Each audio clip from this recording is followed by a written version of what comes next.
Have you ever wondered how your sales performance compares against your competitors and peers?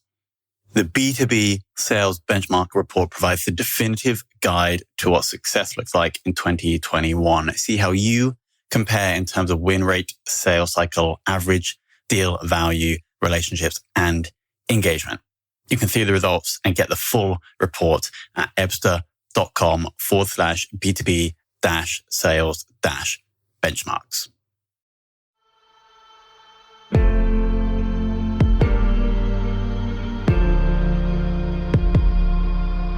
This is Sales Ops Demystified, the #1 most downloaded podcast in sales operations. We invite the brightest minds in sales operations onto the show to deconstruct the why, what, and how behind rep productivity, forecasting, metrics, and all things revenue. This podcast is brought to you by Ebster, the leading customer engagement platform for Salesforce.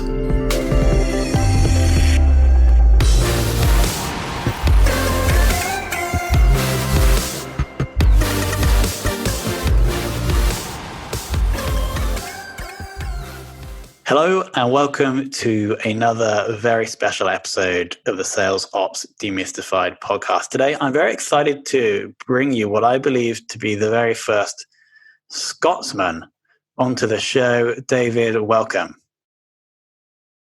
Hey, Tom. It's a pleasure to be here. Thank you very much for the invite.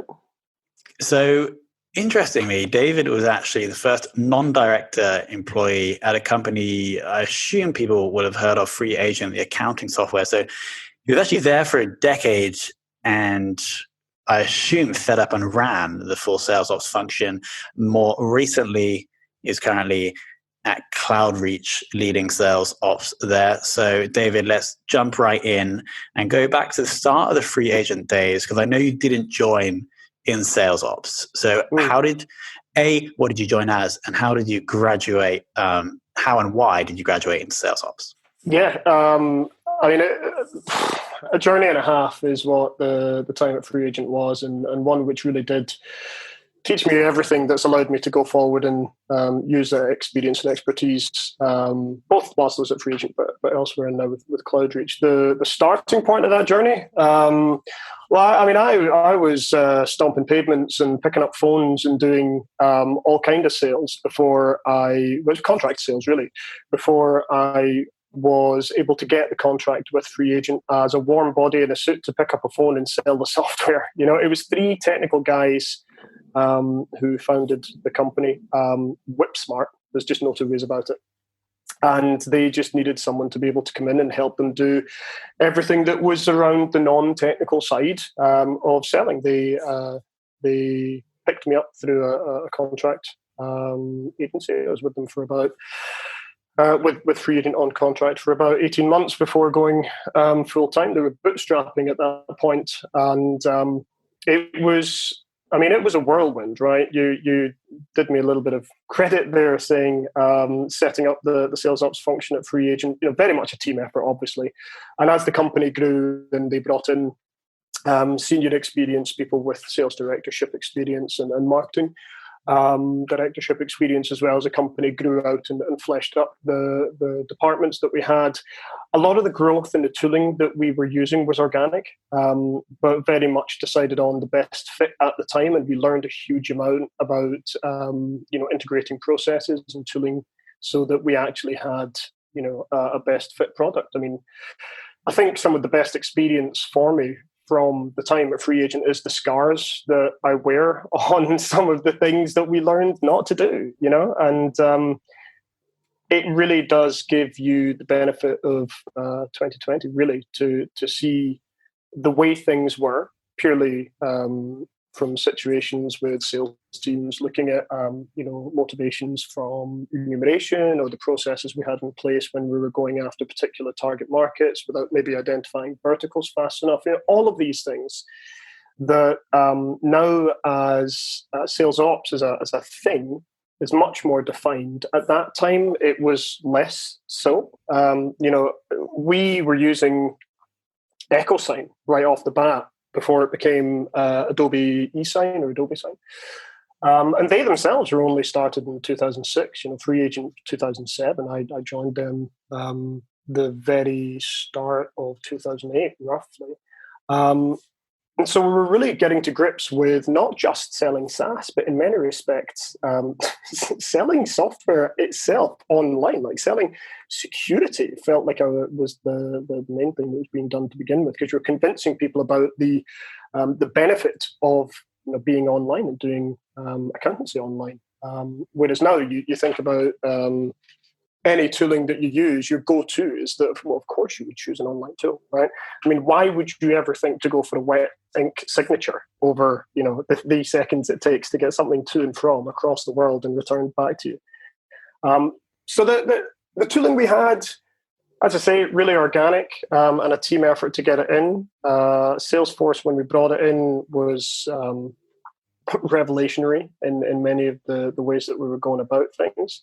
More recently, when you think about the transition from Classic to Lightning, that's a big change. It's a big shift, even though to begin with it feels like it's just the UI UX change. Actually, it's the underlying ability to automate on top of it that just completely changes the way that you can build and the way that you can automate. But sorry, I'm going a wee bit out of chronological order. My time at Free Agent was very much sales based, and I just actually have one question on that. This is super interesting. You joined as the first non-tech person, so your decade with the business could have gone in many different directions. Why do you think it went into the sales ops lane? I always used to talk about flexibility and resilience. And I still do.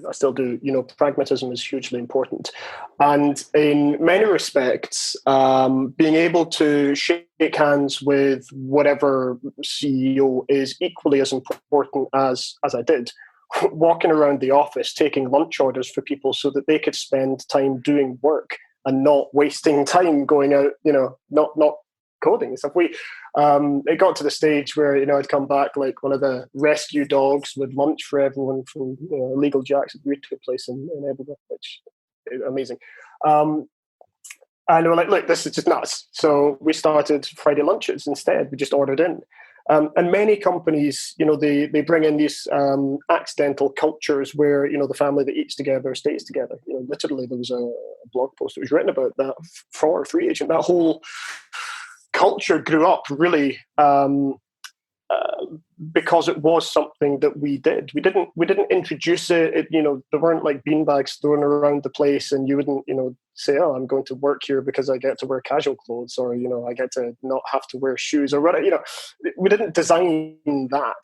It was just the way that the team worked together. And so my take on that company was, one, I was delighted to be working there because it was super cool to be able to start something or to start with something that was really, really early on. I think I remember Ed saying to me, and I'm paraphrasing, of course, around about the point when we didn't know every customer by name was when we thought we were going to have to, make something of this and, or sell the idea and pitch on. So they made something of it. And I and the many hundreds of other people who have gone through the doors of Free Agent, many of whom are still there, the turnover at that company is very, very low because they're just such a fabulous company. I'm doing a good pitch for them, aren't I? You are, and which is why we need to switch up the track and talk about Cloudreach. So today, roughly how many reps are we looking at, and how many people in your team? Big shift, big shift. So Free Agent was 6 account managers, 6 BDMs, maybe 6 SDRs, right? And the operations was everything. I mean, it included enablement as much as it was sales ops. I mean, it was the whole kit and caboodle. You could really call it commercial operations because it had that umbrella of everything. Training salespeople, taking them through the systems that we had, making sure the systems were best fit for purpose, and the processes that we had, documenting them, and then everything, really everything. But it was UK focused, and it was deliberately so because it was a UK accounting tool. Moving into Cloudreach, being able to take that whole experience meant I was moving not just from industry to industry with accountancy through to lift and shift bare metal and migrating companies to cloud, and then allowing those companies to benefit from, the speed to data, which is huge beneficial gains, pitch to Cloudreach. But for me, it was a move from around about, 18 people, and then the overlays and the small number of people in management, the sales managers there, to, with Cloudreach, supporting a team, your quota carrying team, because there's loads of different types of role within it, from your technical sellers to your actual sales reps, the people who are working with the CSPs, AWS and Microsoft and so on, and all of the leaders within that cohort is about 70 people. And they're split across 5 or 6 regions globally.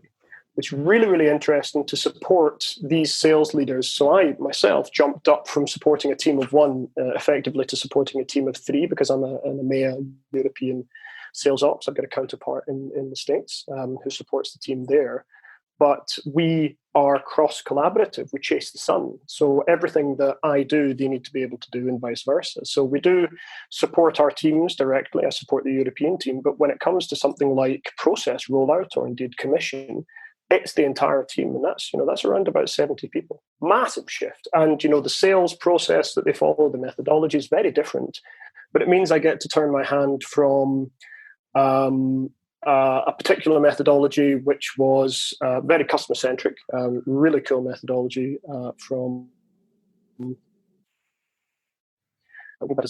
to classic medic sales methodology. So really transitioning, but being able to apply the skill sets that are needed to be able to help reps to go through those things, not just in process execution by, verbally helping with the enablement. I mean, we have a dedicated enablement lady, Virginia, who is just phenomenal. But also with the systems to be able to help support that as well. And, with our Salesforce admins being able to put through the project management pieces of work with the project managers, and being able to provide that insight to ensure that these processes, they work, that they are usable, that they're tenable, and that they help, most importantly, the sales reps to do their job, which, benefits the sales reps, benefits the company. And just makes everything work as an oiled machine. Awesome. I think briefly the sales tech stack you guys are running at the moment. Super robust is the first thing. And that is not down to any one person. It really is down to the team.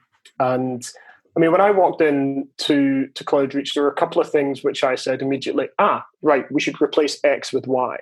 And we are doing that. We're in the process of doing that in many areas. And it wasn't just me that said this. These were mirrored thoughts across the board from the people who are in our very small sales ops team. I mean, it's not wag the dog, right? But your sales ops function is very, very much the small end of the spectrum. And so you're bringing expertise into to that particular tech stack. But to the specifics of the tech stack, we're kicking off the prospect and the intelligence stuff with Discover.org, ZoomInfo.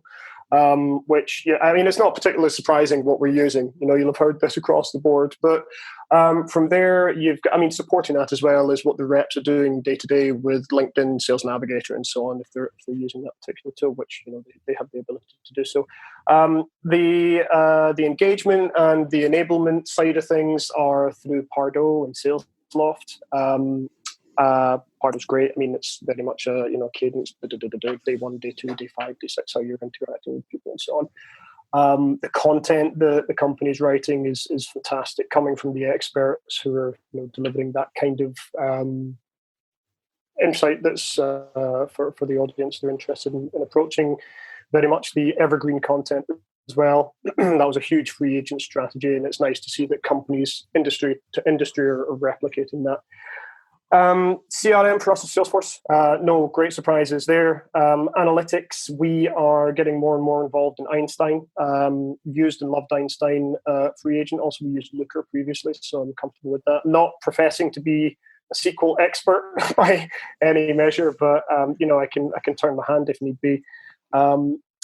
Interestingly as well, we don't use it, but I do love it as a sort of a tool I particularly love, is just Gecko boards. When we're talking, one of the huge things that I like to talk about, and I think many other people do as well, is common language and being able to facilitate that.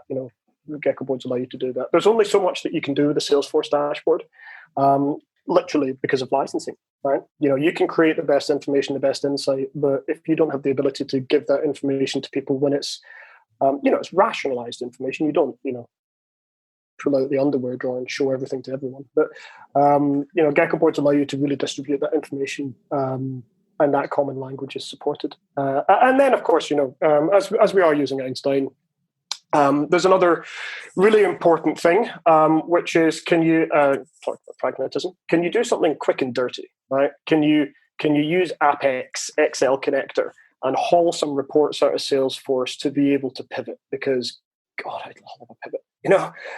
There's just something really nice being able to get immediate access to information, to prototype, to see what you want to build, and then to say, hey, does something like this work? Could we formalize this? Could we build this? And that leads to the tail end of things with compensation and commission. I mean, one of the first recommendations for me was to look at exactly. I think it was literally the first thing I said, right, you need to look at formalizing the way that this is done, because, it's phenomenal the way that we do commission at Cloudreach. It's again, pretty hand cranked, and so automating with the system. And I say hand cranked as in, I have my fingerprints all over it, because I'm running the calculations with the sales ops team.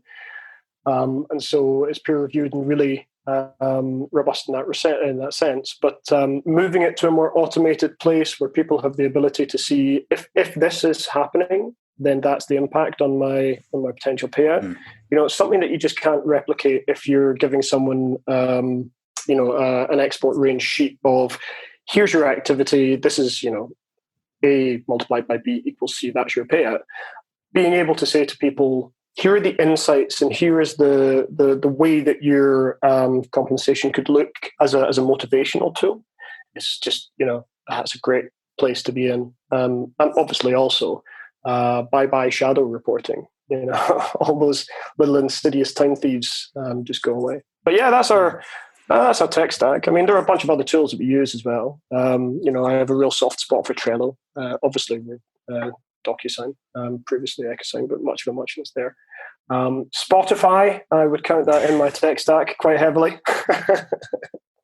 Okay. Before we get into all of them, first of all, I love the concept of shadow forecasting, and I've never heard that before, and I'm going to take that away and maybe ask other interviewees Not a good about thing. That. Shadow reporting. Not a good thing at all. Not a good thing. So digging into the last 3 months and the state of the virus, I'd like to know how at Cloudreach you guys have kind of changed the way you're working, but then also changed the way you've been forecasting. Okay, so the first part of that, how we've changed the way that we're working, the company obviously has had to respond to the virus much like every other company insofar as the remote working is remote first. And that is not unusual for the company in itself, a company which promotes and advocates being online. It's not a difficult position for us to also to dogfood it in that sense. And for me personally, in that respect as well, much as for the rest of the sales operations team, a small unit as we are global, and I support a team that is international. Again, I'm just outside of Edinburgh, and the people who I work with on a daily basis, they're in Munich, Berlin, they're in Atlanta, they're in over in the Netherlands or down in London. It's rare that I talk to people in anything other than this space, and that's fine. It brings with it its own challenges. And one of those is making sure that people take care of themselves, because it's so easy to just keep doing and keep going and keep going. And when you're doing things which are really exciting and you're quite passionate about them as well, you can often find yourself just caught up in the trap of chasing the sun yourself, which obviously you shouldn't do. You get a team to be able to do that. A cautionary tale there, if nothing else. But, the company is really great at supporting people to be able to successfully remote work. And that means looking after yourself as much as your colleagues. So, yeah, we have adopted the remote working policy without any difficulty whatsoever. And again, you'd be I think it'd be incredibly sad if we specifically weren't able to, again, given what we do as a company. How has reporting changed?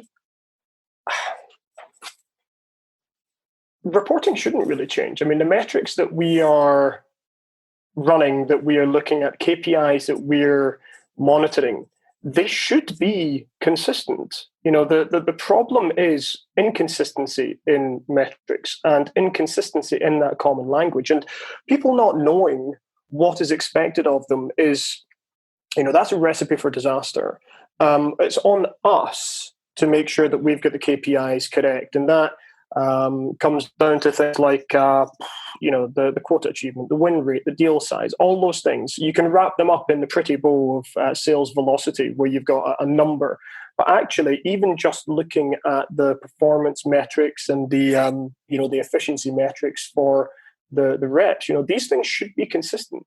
One of the tangential parts that you were asking about, how are we changing reporting, but also with forecasting, those things are all linked in together. We have the reps deliver their forecasted pledge every week. And the way for them to be able to do that accurately is for them to have confidence in what it is that's being asked of them. And whilst we haven't made striking changes in the nature of what we're doing when we're coming to report for the sales team and from the sales operations team, and the information that the sales ops team gives to the company as a whole, and works with other teams to be able to provide that upward and outward insight, and then the very specific sales insight to the sales team as well. What we have is a constant refinement of the way that we are supporting the sales reps. It has to be customer centric. Our customers are the team. We're one layer further away from actual customers. So my customers, the sales reps and my colleagues. And it's really important to think about them in that way to remain customer centric, in my opinion.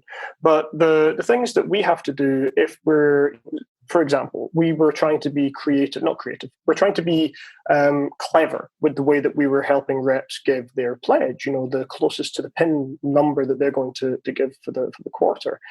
We did that by supporting them with some maths that meant they only had to put in an adjustment and then the value would come up. But that, it tripped people up more than it helped them. So we ripped that out to say, look, it's just the number that you are going to land on, really recent.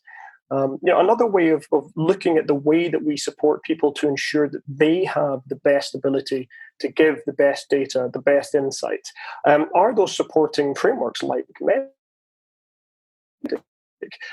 see, huge effort in the entire company, and this is global. The entire sales team went and did that. There was a whole training scheme to bring people up to a level setting. And it means, again, I've said it a couple of times now, but that common language is there. And that is just so important. It can't be understated, the importance of it. But for us to support it, again, one of the things that we did was when we were looking at our pipeline and our forecast, we had 4 stages. So, you don't need 4 stages, you need 3. You've got commit, upside, pipeline. If you have a 4th, you just introduce ambiguity into what it is you're saying. Well, where is this? What shade of grey is this that we're looking at for when this is going to close? Just be confident in the simplicity of what you're doing.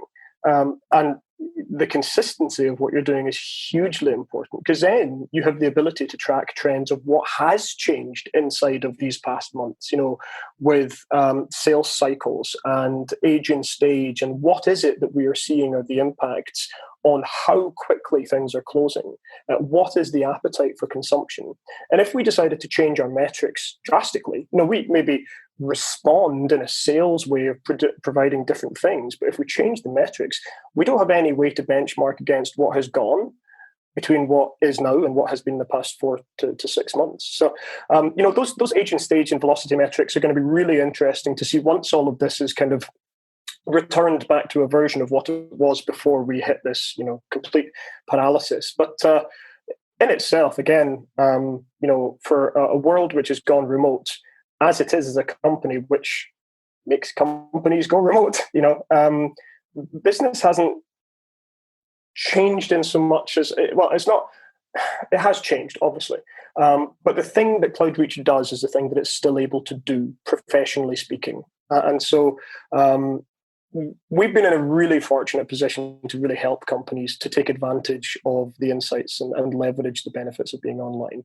And that's a nice thing to be able to wake up and say every day, Yeah, I totally agree. Like if you don't have consistency in the metrics, there's no way that they can even be useful. And so I actually really like that answer.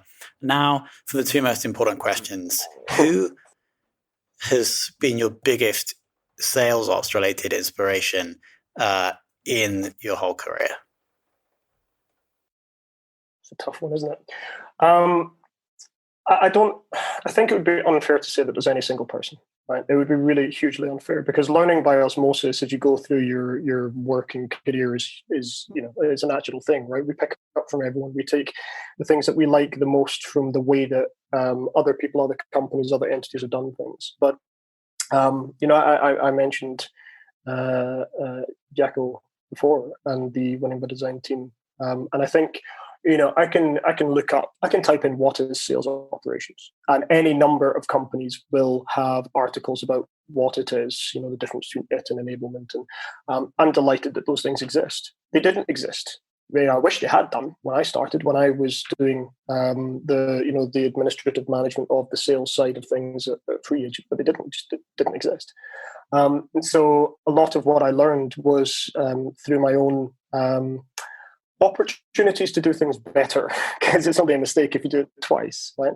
But as I have been able to go through the time that I've been doing this, I've picked up from really inspirational leaders more than technical people. And one of those people is absolutely, without a shadow of a doubt, Ed Molyneux from Free Agent. You've got people who are process driven again, like Jacko and his entire team. One of the people who I really admire would be, and the reason for this is because of his way of talking about the difference between, the misconception sometimes between authority and leadership. And it's really important for someone in a sales ops position to not have to be an authority figure by quote unquote rank, but a leader. And that can be a leader through, genuine, integrity through data and being data driven.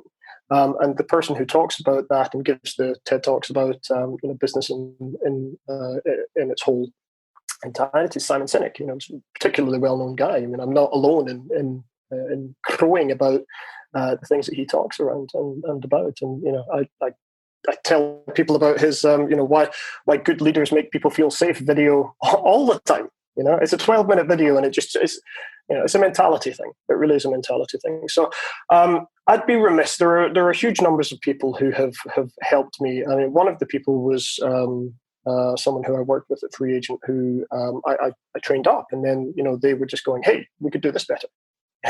We should do this. We should do that." That's Carly. She's great. She actually now runs the sales ops at Free Agent, having taken it on when I moved away. So, I would say definitely those are the kind of the pieces of that puzzle. But there's no one person. I wish I could say there was one person, because it would have made my life a lot easier when I started out, right? For sure, and we'll close there. The sense I get from you, David, is like an immense passion for this thing that it seems like you kind of stumbled across in Free Agent all those years ago, because you can speak with such strength and authority on it at length. And so it's been really, really interesting, delving into the mind of someone who has been immersed in this for over a decade now. And I picked out a couple of gems, particularly on keeping metrics constant, shadow forecasting, which I just absolutely love that phrase. So it's been an absolute pleasure to have you on. Likewise, and apologies, brevity is maybe not always my strong suit. Yes, I can talk at length, but no, thank you very much for having me. And being at the coalface of what this is for quite some time now has given me the ability to reflect on things in a way that I hope really benefits not just the leaders and the companies, but also the people who are direct and the people who are driving companies forward, the sales teams. Being a pastoral care provider for them through data-driven methodologies is hugely important. And at the end of the day, if we can automate ourselves out of the way, move on to cool problems and challenges so that salespeople have the ability to do more and faster, we're all winning. For sure. David, thank you for joining. Thanks, man. Speak to you soon.